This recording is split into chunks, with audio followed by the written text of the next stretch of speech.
जय श्री राम। अतुलित बलधामं हेम शैलाब्देहं धनुजवन कृशानं ज्ञानिनां गर्गण्यं सकल गुणनिधानं वानरां धीशं रघुपति प्रिय भक्तं वात जातं नमामि। हनुमान जी महाराज की जय। श्यावर रामचंद्र जी महाराज की जय। महापति महादेव की जय। सर्व मंगल मांगले शिवे सर्वार्थ साधिके शरणे त्र्यंबिके गौरी नारायणी नमस्तुते। जगत जननी माँ दुर्गा की जय हो। जय श्री राम भक्तों, आज का वीडियो आप लोग पूरा देखना। एक बालक ने पूछा है कि अगर घर में कोई सूतक पातक कुछ हो जाए तो पूजा कैसे करें, तो उस पर भी बात करेंगे आज। और ज्यादा लोगों की शिकायत ये है कि धन का बड़ा अभाव है। तो इसमें क्या हो रहा है, क्यों धन का ऐसे अभाव हो रहा है, या हमारी तरफ से कोई कमी हो रही है, धन संबंधित हम कुछ ऐसा कर नहीं रहे हैं कि जिससे धन अर्जित हो, या हम अपने काम में कहीं कमी कर रहे हैं। इन पर आज तो कैसे हैं वक्तों आप लोग? अच्छे होंगे, स्वस्थ होंगे, अपने अपने काम में मस्त होंगे, आनंद के साथ में जिंदगी जी रहे हैं, ऐसी हम आशा करते हैं। हनुमान जी से प्रार्थना करते हैं, माँ जगत जननी माँ भगवती से प्रार्थना करते हैं आप लोग सुखी रहें, स्वस्थ रहें, मस्त रहें। तो आज देखिए, आप लोग कितने हनुमान चालीसा करते हैं, पहले तो ये अपने आप में एक विषय है। इस पर आप जरूर चिंतन कीजिएगा कि कितने पाठ हनुमान चालीसा के कर रहे हैं। और हम हर वीडियो में बताते हैं कि हनुमान चालीसा आपको गाना नहीं है, बोलना नहीं है, सिर्फ देख के पढ़ना है। तो उससे जो है आप किताब में, पुस्तक में देख करके पढ़ें, और देख करके ही पढ़ने से बहुत कुछ अलग हो जाता है। वैसे हम अगर बिना देखे पढ़ते हैं या बिना देखे गाते हैं, वो एक चीज़ अलग है। आप सत्संग कर सकते हैं, मनन कर सकते हैं, वैसे भी बोल सकते हैं हनुमान चालीसा, लेकिन वो चीज़ अलग है। लेकिन जो नियम है सुबह या शाम का, आपका पूजा का कह दें, या हनुमान जी की सेवा का, या हनुमान जी के समक्ष आप जब उपासना करते हैं, बैठते हैं, तो उस टाइम आपको जो है वो बिल्कुल करना पड़ेगा। और अगर आप हनुमान चालीसा का इतने दिन से पाठ कर रहे हैं, साल 2 साल हो गए हैं, और किसी किसी की शिकायत है कि हनुमान जी को सुन ही नहीं रहे हैं, तो इस पर भी बात करते हैं। देखिए, हनुमान जी क्यों नहीं सुन रहे हैं, तो आपको इस पर विचार करना चाहिए।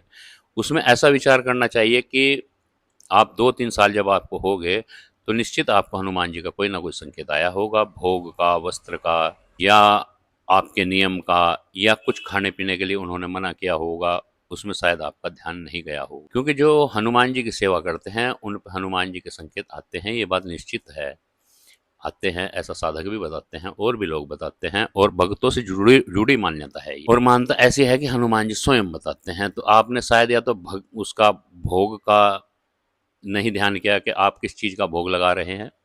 फिर हनुमान जी की जो भी साधना करता है, जैसे या कोई संकल्प लेके हनुमान चालीसा के पाठ करता है, तो उसे ये बात निश्चित कर लेनी चाहिए कि देखो, ब्रह्मचर्य का पालन करना ही करना पड़ेगा, नॉनवेज छोड़ना ही छोड़ना पड़ेगा। और वो ऐसा नहीं है कि वो आज के लिए छोड़ना पड़ेगा, या एक हफ्ते के लिए, महीने के लिए, साल के लिए, ऐसा नहीं है, हमेशा के लिए छोड़ना पड़ेगा। अगर आपको हनुमान जी को प्रसन्न करना है, हनुमान जी से अपनी रक्षा करानी है, हनुमान जी को ही लेकर आपको चलना है, तो निश्चित छोड़ना पड़ेगा। और ब्रह्मचर्य का पालन भी करना पड़ेगा, पूर्ण रूप से करना पड़ेगा। ये आप जरूर करें, हनुमान जी निश्चित रक्षा करेंगे, और हर टाइम आप महसूस करेंगे कि हनुमान जी मेरे साथ हैं। तो ऐसा आप जरूर करें। तो इसमें जब आप ऐसा करते हैं, तो सबसे पहले आपने, जैसे भी आप पूजा कर रहे हैं, उसमें एक बार दृष्टि डालना है कि क्या हमारी ज्योत सही है, क्या हमने जो आसन दे रखा हनुमान जी को वो ठीक है, क्या हमारा आसन ठीक है, क्या हमारे वस्त्र ठीक हैं। लाल वस्त्र इसमें धारण करने हैं, और अगर लाल नहीं है तो आप पीले भी धारण कर सकते हैं। वैसे तो अगर लाल नहीं है या अभाव है, तो आप पीले भी धारण कर सकते हैं। पीले धारण करके हनुमान चालीसा का पाठ करें। इस तरह से आप जो है इन सब चीज़ों पे ध्यान करना, भोग पे भी, हनुमान जी के विग्रह पे भी, और उन पे भी, उन पे सब पे ध्यान करना, तो तभी आपको समझ में आएगा हो क्या रहा है। एक बात ये हो गई। दूसरी बात ये है कि देखिए, धन का अगर ज़्यादा किसी को ये लगता है कि बिल्कुल ही अभाव है, हो ही नहीं रहा कैसे भी, कहीं से भी, तो उसमें भक्तों आप लोग जो है हनुमान चालीसा का पाठ निरंतर करते रहें। जो भी पूजा पाठ आप कर रहे हैं वो भी निरंतर करते रहें। कहीं कहीं देखने में आया है कि जैसे कोई कुछ पूजा पाठ करने लगता है, तो दूसरे भी तो बहुत देवी देवता है ना। जैसे मान लिया माँ भगवती ही है, शायद आप उनका कुछ ना कर रहे हो, तो ये भी आपको सोचना पड़ेगा। उनका आपको निश्चित करना चाहिए, माँ भगवती का भी और हनुमान जी का भी करते रहें, माँ भगवती का भी करें, और अगर और किसी की मान्यता आपके यहाँ है मानता, तो उन्हें भी उनका भी करें और अपने पितरों को भी लेके चलें। और लेके चलने के बाद उनके साथ साथ आप जो है माँ भगवती की हर मंगलवार थोड़ी सी कढ़ाई करो, जैसे हलवा बनाओ, थोड़ा सा हल्की सिंपल करो कि थोड़ा सा हलवा बनाओ देसी घी का, और उनकी जोत करो देसी घी की छोटे से एक दीपक में, और उन्हें उस पर भोग दो मंगलवार के दिन। और जब आप मंगलवार के दिन उन्हें भोग भोग देंगे, वो निश्चित आपका काम सफल करेंगे, आपके कारोबार में, आपकी नौकरी में, आपके घर में, सब चीज़ में, अन्न में, धन में, सब में बरकत भी देंगी। तो इसे आप जो है करो, लेकिन बस उसका ये ध्यान रखना है कि जो भी ये आप हलवा बनाएंगे और उन्हें भोग लगाएंगे, ये किसी को देना नहीं है। वो चाहे आपका कितना भी प्रियजन है, सिर्फ अपना परिवार, जैसा बेटा बेटी, जो अनमैरिड हैं, बेटी अभी आपके साथ में है, बहू हैं, वो ही इस प्रसाद को ग्रहण करेंगे। बाहर से कोई आया हुआ आदमी या यार दोस्त या कोई भी आपके पास कितना भी खास है, आप उसको बिल्कुल नहीं देंगे उस हलवे में से प्रसाद। उस प्रसाद के तौर पे आप खुद ग्रहण करेंगे, आप खुद पाएंगे उसे। तो माँ भगवती की ये हो जाएगी, है ना। और इससे आप देखना कि कुछ ही दिनों में जो भी काम रुका हुआ है या जहाँ से धन संबंधित आपको ये लग रहा है कि मेरे पास धन नहीं आ रहा है, वो काम पूरा होना शुरू हो जाएगा। एक बात ये होगी। अब दूसरी बात ये है कि मित्रों, धन की माँ लक्ष्मी को बताया गया है, तो आप लक्ष्मी माँ की भी थोड़ी प्रार्थना करें, उनसे बात करें, उनसे बताएं अपनी समस्या, और धन के लिए उनसे प्रार्थना करें कि मुझे दो माँ, मैं भी तेरा बच्चा हूँ, जो गलती हो गई क्षमा करो। ऐसा करके आप उनसे प्रार्थना करें, और प्रार्थना करने के बाद आप एक श्री यंत्र ले आएं। बाजार से 10-20 रुपए का मिल जाता है, जैसे ताम्र पात्र पे, है ना, अच्छा सा साफ सा देख के, जिसमें पूरा वो जो भी यंत्र बना हुआ है वो दिखाई देता रहे, ऐसा यंत्र ले आएं। और ऐसा यंत्र लाने के बाद किसी योग्य पंडित जी से उन्हें पहले शुद्ध कराएं। जैसे कोई भी हम यंत्र वगैरह स्थापित करते हैं, तो उसमें जैसे पंचामृत से स्नान कराते हैं, शहद से स्नान कराते हैं, दही से कराते हैं, घी से, दूध से, ऐसे स्नान कराते हैं उन्हें। फिर जल शुद्ध जल से कराते हैं। फिर शुद्ध जल से कराने के बाद उन्हें अच्छे साफ कपड़े से साफ करते हैं। साफ करने के बाद उन्हें विराजमान करते हैं। फिर उनकी डेली धूप दीप पूजा, तिलक चंदन जो भी है वो सब करते हैं। तो उनका स्पेशल आप ये करना शुरू करें, हनुमान चालीसा के साथ साथ करते रहें। आप हनुमान चालीसा भी करते रहें, और ये यंत्र को भी अपने घर में स्थापित कर लें, पूजा की जगह पर जहां आप पूजा करते हैं वहीं पर कर लें। तो माँ लक्ष्मी कृपा करेगी आपकी, और धन की रुकावट जहां भी होगी वो निश्चित आपकी हटेगी, ऐसा मेरा विश्वास है। और ऐसा मैंने कई भगत जो है उनको कराया है, तो उनका ठीक हो रहा है काम, बढ़िया हो गया है ना। तो ऐसे ही आप भी करें, और करने के बाद धन का अभाव आपका खत्म हो जाएगा। आप उनसे प्रार्थना करें। देखिए, कर्म तो आपको ही करना पड़ेगा, बशर्ते इस चक्कर में बिल्कुल ना पड़े कि मैं किसी के पास जाऊंगा तो धन अर्जित हो जाएगा या कोई कुछ ऐसा कर देगा। देखिए, वो चीजें एक अलग है, वो चीजें एक अलग है। ऐसा कुछ भी अगर आप कराते हैं तो वो चीजें अलग हैं, उनसे देख लेना आप कैसे करेंगे, क्या करेंगे, है ना। तो इसमें जो है एक ऐसा कराएं आप, एक लक्ष्मी यंत्र अपने घर में, लेकिन कराना योग्य पंडित से, जिसके बारे में आपको जानकारी हो, जिसे आप जानते हो, जिससे आप बराबर पूजा पाठ कराते हो, उन्हीं से कराना जो विश्वास के आदमी होंगे, है ना। ऐसा करें आप। बात आती है कि एक बालक ने कमेंट किया है कि सूतक में कैसे हम हनुमान चालीसा करें। तो भक्तों, देखिए, सूतक में तो कोई भी पूजा पाठ नहीं होती है, चाहे बच्चा पैदा हुआ हो या कोई बुजुर्ग ब्रह्मलीन हुए हों, तो वहाँ कोई भी पूजा पाठ नहीं होती है 13 दिन तक। उसके बाद फिर कुछ बातें ऐसी होती हैं कि जैसे इंसान कर तो लेता है, लेकिन कभी अगर ऐसा समय आ गया तो फिर उन्हें महसूस होता है कि अब हम क्या करें।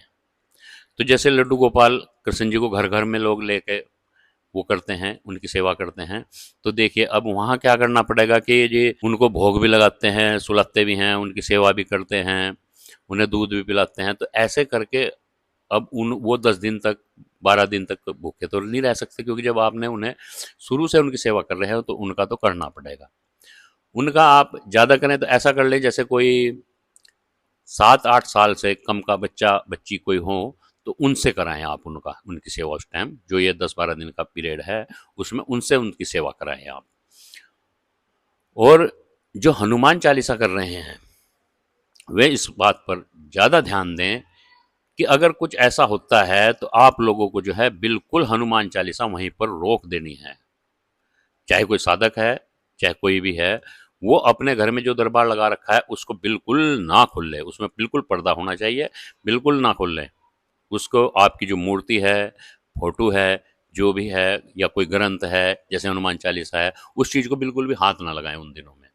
हाँ, आपको अगर हनुमान चालीसा करनी है तो आप अगर 100 पाठ डेली कर रहे थे तो आप मानसिक तौर पे 5 कर लो, वहीं अपने घर में कहीं बैठ करके मानसिक तौर पे 5 कर लो। जो जाप कर रहे थे राम नाम का, माला को हाथ नहीं लगाना है, किसी भी ग्रंथ को हाथ नहीं लगाना है, किसी पुराण को हाथ नहीं लगाना है, किसी ऐसी पुस्तक को जो धार्मिक हो उसको हाथ नहीं लगाना है, आपको पढ़नी नहीं है, हाथ नहीं लगाना है बिल्कुल भी। उसे साफ स्वच्छ वो जहाँ भी रखी है उन्हें वहीं रखी रहने दें।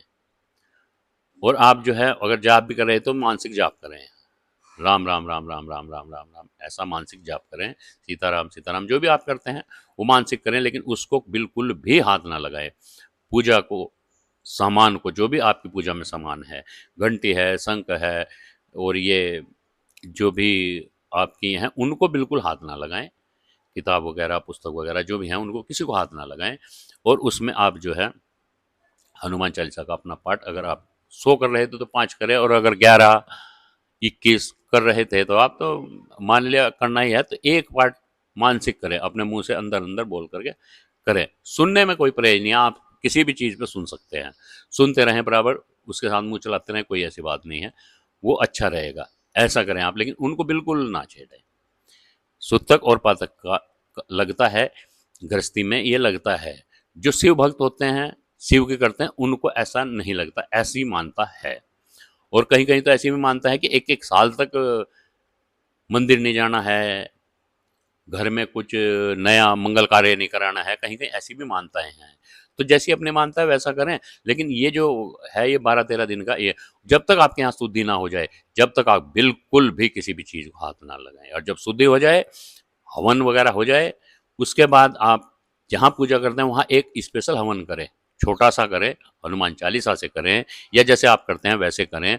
और अगर आप हवन भी नहीं कर सकते तो वहाँ पूजा के सामने, जब पूजा में साफ सफाई बिल्कुल हो जाए, वहाँ का वस्त्र बदल दिया, मूर्तियाँ जो भी हैं उन्हें थोड़ा थोड़ा साफ करके गंगा जल से उससे साफ वगैरह करके आपने दोबारा लगा दिए वो वहाँ, उसके बाद वहाँ आप एक छोटी सी अंगारी ले लें, आग की अंगारी, अंगारी पे घी डाल करके उसकी धूप दिखाएं और वहाँ गंगा जल से होकर, और आप अपने आप बिल्कुल पवित्र होकर के, साफ वस्त्र, नहा धो करके बिल्कुल अच्छी तरह से साफ स्वच्छ सुंदर होकर के, तब आप अपनी पूजा में शामिल हों, ऐसा मानता हैं। आप लोग जो है वीडियो को ज़्यादा से ज़्यादा आगे फॉरवर्ड करें इसे, जिससे लोगों को जानकारी हो, और शेयर करें, कमेंट करें और लाइक करें। और अगर सनातन से प्यार करते हैं तो चैनल को जरूर सब्सक्राइब करें। ठीक है भक्तों, मिलते हैं फिर अगली वीडियो में कोई ऐसी जानकारी लेकर के। तब तक के लिए जय श्री राम, हर हर महादेव, जय बजरंग बली, जय पवन सुत हनुमान की जय।